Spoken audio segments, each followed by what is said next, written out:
질문 39번입니다. 질문이 길어요. 민수기 20장 12절을 보면 주님께서 모세와 아론에게 말씀하십니다.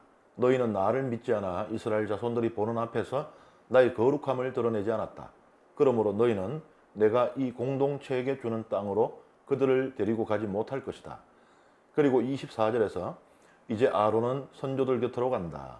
너희가 머리바의 샘에서 나의 분부를 거역하였으므로 아론은 내가 이스라엘 자손들에게 준 땅으로 들어가지 못한다 라고 말씀하십니다.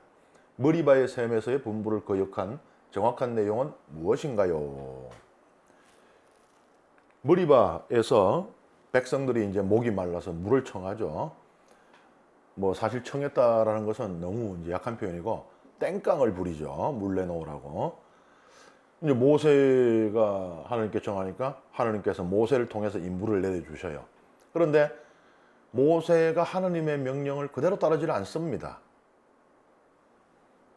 하나님께서는 모세에게 그냥 지팡이를 들고 바위에 물을 내라고 명령하라고 하셨어요. 그런데 모세는요, 성경을 읽어보시면 알겠지만은 말을 더 붙여요. 그리고 시키지 않은 행위를 합니다. 바위를 쳐요. 마치 자기에게 무슨 권능이 있어서 자기가 물을 내주는 것처럼 그냥 하나님 시킨 대로 물을 내거라 이래야 되는데, 백성들아 내가 너희에게 물을 주랴 하고는, 그럼 보는 백성들 어떻게 생각하겠어요? 당연히 오, 우리 모세께서 물을 주시는구나 이렇게 생각하지 않겠습니까? 이로써 백성은 물을 얻게 되었어요. 하지만 모세와 아론은 바로 이 때문에 가나안 땅에 들어갈 수가 없게 됩니다. 어떻게 보면은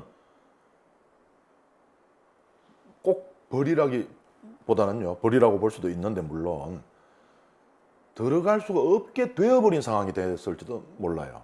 그러니까 이미 이렇게 되어버린 모세가 이제 가나안 땅에 가서 정착을 하고 적과 꿀이 흐르는 땅에서 백성들이 나라를 세우고 번창해 나갈 때 모세의 자리가 어디쯤 있겠어요? 하느님이 가리워질 수도 있지 않을까요?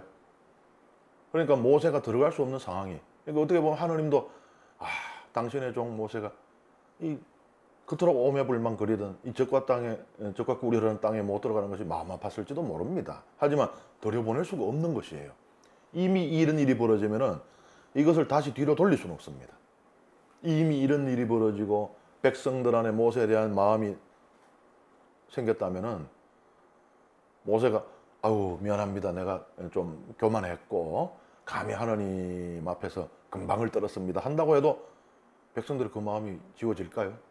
모세는 같이 갈 수가 없는 겁니다. 그래서 이 모세의 이러한 행동,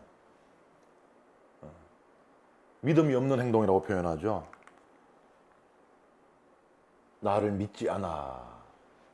이것은 이제 모세 안에 하나님께 대한 어떤 신뢰, 신앙이 없다는 얘기가 아니에요. 그런 것 같으면 정말 자기 자신이 이걸 물을 내게 할 수 있는 힘이 있다고 믿었다는 얘기인데, 그런 표현이 아니고 이 모세의 잘못된 신앙, 그의 교만함 때문에 하나님을 가렸으니 결국은 그것은 하나님께 대한, 이건 하나님을 믿는 사람이 할 행동이 아니잖아요. 그러니까 이것을 이제 하나님을 믿지 않는다, 하나님께 대한 신앙이 없다고 이제 표현을 하고 있는 것입니다.